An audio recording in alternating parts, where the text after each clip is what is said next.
Thanks for all those poems. It was really nice to hear from people before I came up. I'm going to read from Mend the Living, my translation of My Mystique Evangel, and then I'm going to read from my own new long poetic work in progress. So I'll start with the first sentence, which is a long one. What it is, Simon Limbaud's heart, this human heart, from the moment of birth when its cadence accelerated while other hearts outside were accelerating too, hailing the event, no one really knows. What it is, this heart, what has made it leap, swell, sicken, waltz light as a feather or weigh heavy as a stone. What has stunned it, what has made it melt, love. What it is, Simon Limbaud's heart, what it has filtered, recorded, archived, black box of a 20-year-old body. Only a moving image created by ultrasound could echo it, could show the joy that dilates and the sorrow that constricts. Only the paper printout of an electrocardiogram unrolled from the very beginning could trace the form, could describe the exertion and the effort, the emotion that rushes through, the energy required to compress itself nearly 100,000 times each day and to circulate up to 5 liters of blood every minute. Only this could sketch the life. Life of ebbs and flows, life of valves and flap gates, life of pulsations. When Simon Limbaud's heart, this human heart, slips from the grip of the machines, no one could claim to know it. And on this night, a night without stars, while it was bone-crackingly cold on the estuary and in the Caux region, while a reflectionless swell rolled along the base of the cliffs, while the continental plateau drew back, unveiling its geological stripes, this heart was sounding the regular rhythm of an organ at rest, a muscle slowly recharging, a pulse of probably less than 50 beats per minute. When a cell phone alarm went off at the foot of a narrow bed, the sonar echo inscribing the numbers 550 in luminescent bars on the touch screen, and everything suddenly shot ahead. That's the first sentence. I'm getting a lot of back feedback on this microphone. Can you hear me okay? Okay. Translating this was an adventure. She's got very long, labyrinthine, sinuous sentences that I really loved, and tried to keep as true to those as possible in translation. There's a lot more dashes in English to give a little pause. So this next long sentence is at very nearly the heart of this book about a heart, and you'll see why it's at the heart. So Simon is the main character, and it's his heart that is eventually given. Juliette is his girlfriend. The day stretches out in Juliette's room, and little by little the white labyrinth that she's building opens a passage to that September day, that first day, the matter of the air slowly taking form when they were finally walking side by side, as though invisible particles were coming together around them under the effect of a sudden acceleration, their bodies sending a signal to each other once they passed the high school gates, in the aphonic, archaic language that was already the language of desire. And then, letting her girlfriends go on ahead, she slowed so she would be alone on the sidewalk when Simon came to fall into step with her, making him out in her mental rearview mirror, standing up on his bike, right foot on the left pedal, then gliding to earth to escort her, one hand on the handlebars, pushing the bike. All this just to talk to her, all this just so they could talk to each other. Do you live far from here? I live up on the hill, and you? Close by, just around the corner. The light is wildly clear after rain showers, and the sidewalk is scattered with yellow leaves shaken from the trees. Simon sneaks a sidelong glance. Juliette's skin is so close, fine-grained beneath the blush. Her skin is alive, her hair is alive, her mouth is alive, as is the lobe of her ear, pierced with some gimcrackery. She's drawn a line of eyeliner beneath her lashes, a fawn. Do you know François Villon, the Ballade des Pendus? He shakes his head. Don't think so. On this day, she's wearing raspberry chapstick. My brothers who live on after us don't harden your hearts against us too, do you know it or not? Yeah, I do, but he doesn't know anything, can barely see. He's blinded. Thousands of mirrors have formed in the drops of water that vibrate. They tilt their heads toward the ground and slalom between puddles, the bite clinking in unison with the rest, each word and each gesture weighted with audacity and reserve like two sides of the same coin. It's the blooming. They are contained within the light of a glass roof. They walk along the avenue like princes, all stirred up but going as slowly as possible. Pianissimo, pianissimo, pianissimo, allargando, engulfed in the amazement that they are for each other. Their delicateness is incredible, almost molecular. And the thing circling between them pulses a whirling tempo, so that by the time they're at the bottom of the funicular, they're short of breath, blood beating in their temporal veins and hands moist, because everything is on the verge of disintegrating now. And at the moment when the bell signals the train's departure, she kisses him on the mouth, an ultra-fast kiss, a fluttering of lids, and whoosh, she leaps into the rail car, where she turns around and presses her face to the window, forehead suctioned to the grubby glass. He sees her smile and kiss the inside, crush her lips against it, eyes closed, hands flat on the glass, purplish blue lines clearly coating her palms. Then she turns around while he stays frozen there, heart impossibly dilated. What just happened? The funicular starts up and tackles the slope, wheezy, stubborn, and Simon decides to do the same thing, only with more grace, puts his bike in gear and begins the ascent. The long loop of the turn makes his path longer, but he's pedaling at top speed, leaning low over the bars like a cyclist in a race, his knapsack making a hump on his back. And all at once the sky grows dark. The shadows on the ground disappear.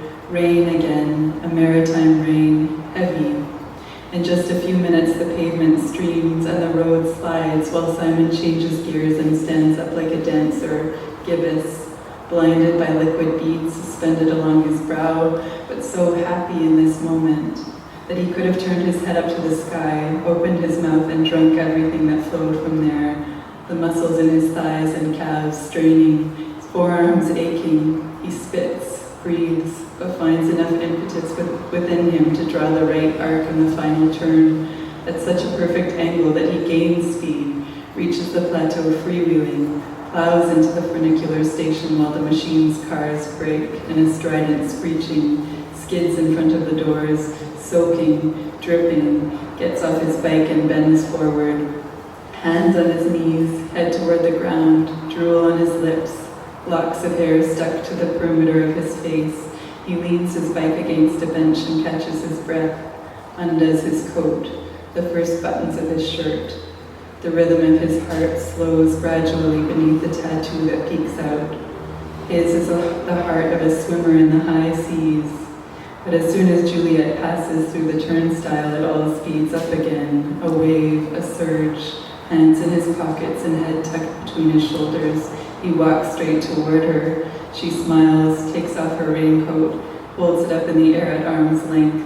It's an awning, an umbrella, a bed canopy, a photovoltaic panel capable of capturing all the colors in the rainbow. And once they're face to face, she stands on tiptoe to cover him, and herself with him, both of them contained within this sweetish smell of plastic. And their faces glowing beneath the waxy material. Their lashes are navy blue, their lips purple, their mouths deep and of an infinite curiosity. They're under the tarp as though under a shelter where everything resonates. The rain pouring down outside forms the sound tableau, where breath and hisses of saliva are grafted together. They're under the tarp as though beneath the surface of the world, immersed in a moist, clammy space where toads croak, where snails crawl, where a humus of magnolia, browned leaves, linden seeds, and pine needles swells, where balls of chewing gum fester alongside cigarette butts drenched with rain. They're there as though beneath a stained glass window that resembles the daytime on Earth, and the kiss goes on and on. That was two, actually. Okay. And just one last moment from this book. So this is Marianne, Simon's mother. And when the operation is happening to take his heart and transplant it into another person's body, Marianne is in a different place and is wakeful. Marianne doesn't sleep as you might suspect, doesn't close her eyes or doze for even a second. Pain smashes her open and she sinks into an altered state. That's where she can withstand. At 11:50, all of a sudden we see her sit straight upright on the living room couch. Could it be that she feels the instant when the blood stops flowing in the aorta? Could it be that she has an intuitive sense of this moment? Despite the kilometers that stretch out along the estuary between the apartment and the hospital, could there be an impalpable proximity that gives the night a fantastic mental depth, vaguely terrifying, as though magnetic lineaments hurtled through a spatio-temporal rift and connected her to this restricted space where her child is, weaving a zone of wakefulness. Simon's heart migrated toward another part of the country. His kidneys, his liver, and his lungs reached other provinces. They rushed toward other bodies. In all this splintering, what would remain of the wholeness of her son? How to connect his singular memory to this diffracted body? What would be left of his presence, of his light in the world, of his ghost? These questions whirl around her like scalding hoops, and then Simon's face forms before her eyes, intact and irreducible. It's him.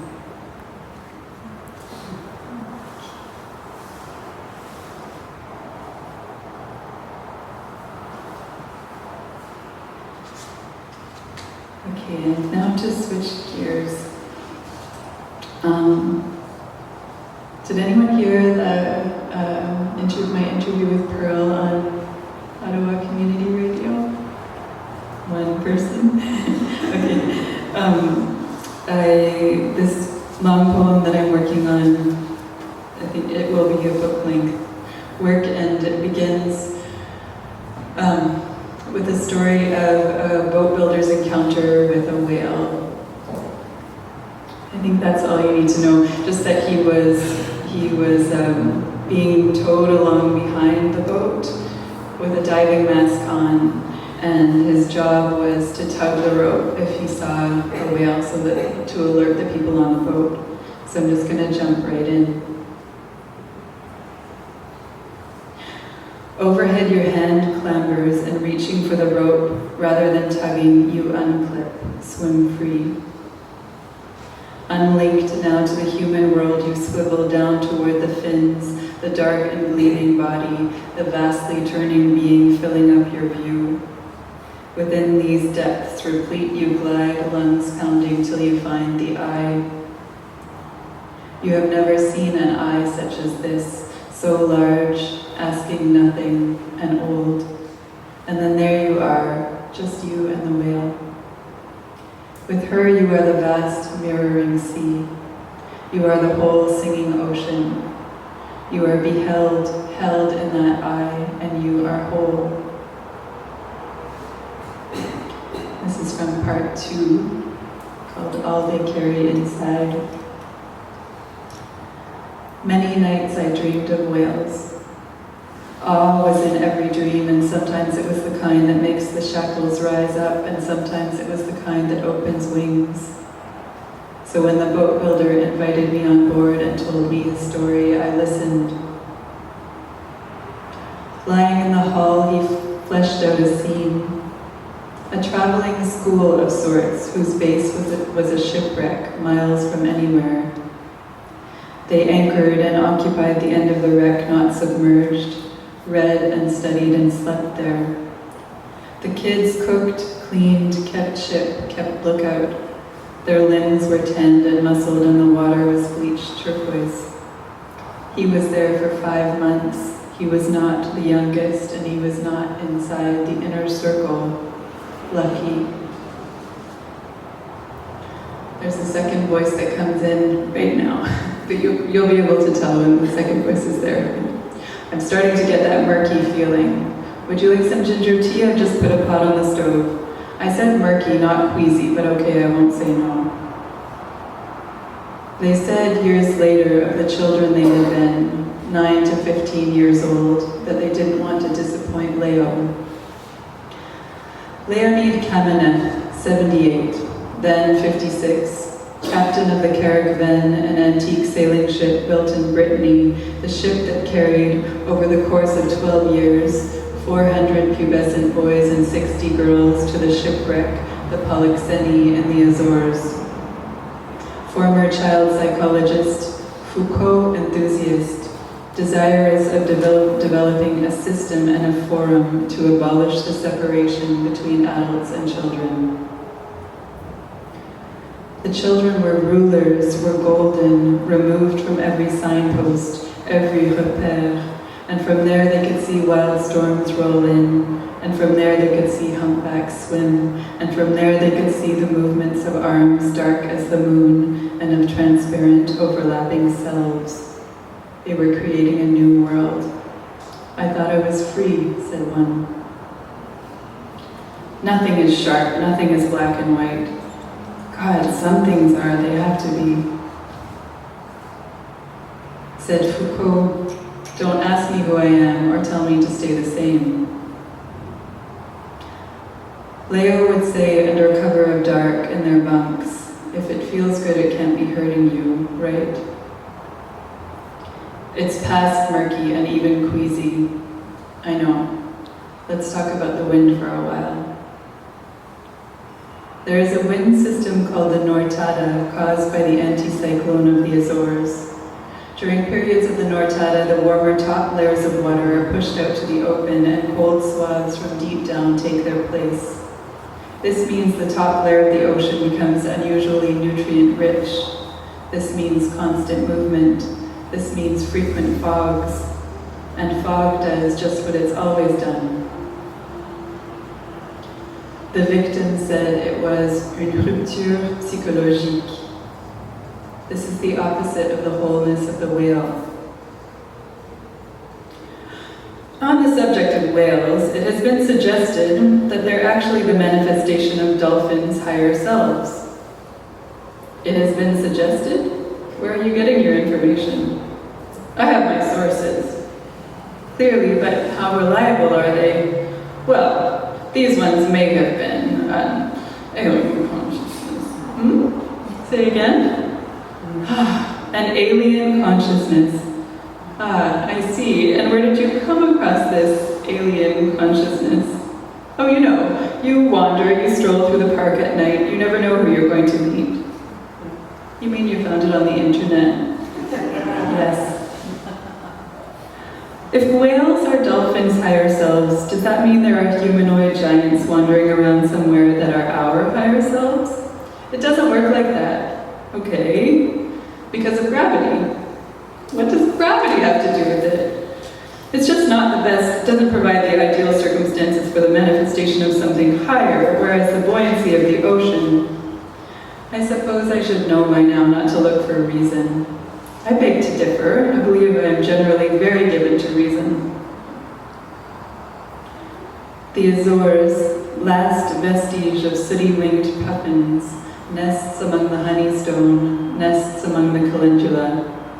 In French it is called souci, which also means trouble or worry. So I've been reading about Foucault since you mentioned him, and what have you found? Mostly just that he was a slippery bugger. Scholars tend to wind around things when they speak of him. They have trouble pinning him down. Pin him, linchpin, kingpin, kingfisher. If there are cormorants, are they mostly in the mornings? If there are mornings, are they moored to kingfishers? If there are no moorings, is the boat, the hurt, real? The hurt is always real. Seabirds filled with trash, plastic, debris. Caps and lighters and tampon applicators, industrial packing beads, the new sand of the sea. Look at all they carry inside. Seems to me Foucault just wanted to take every goddamn thing apart. Every instance of power and power relations, every boundary was a thing to be busted up, sliced open with X-Actos and all the contents spread out over the beach. Anything can be the trigger backwards down a binding path. One man from the wreck spoke of the smell of nutmeg, limes. The whole world becomes perilous. A few brave or tired ones spoke up, tired of dragging this quiet thing around with them, tired of fighting the slippery path in the middle of love, in the middle of the kitchen rife with citrus. Green rinds run dry beside the knife. Birds are one thing, kingpin, linchpin, kingfisher, but God, whales too. Roll in, hole him, holy. Cut open to reveal after ghastly deaths, what did that scientist call them? Floating toxic dumps. Foolhardy to think anything is separate. Come evening, the sea shows a greener face, still and smooth, and I think of Cézanne, how closely he leaned in, painting the same mountain again and again and again, coming to know it like a child or a lover. Not both. Not both. Thank you.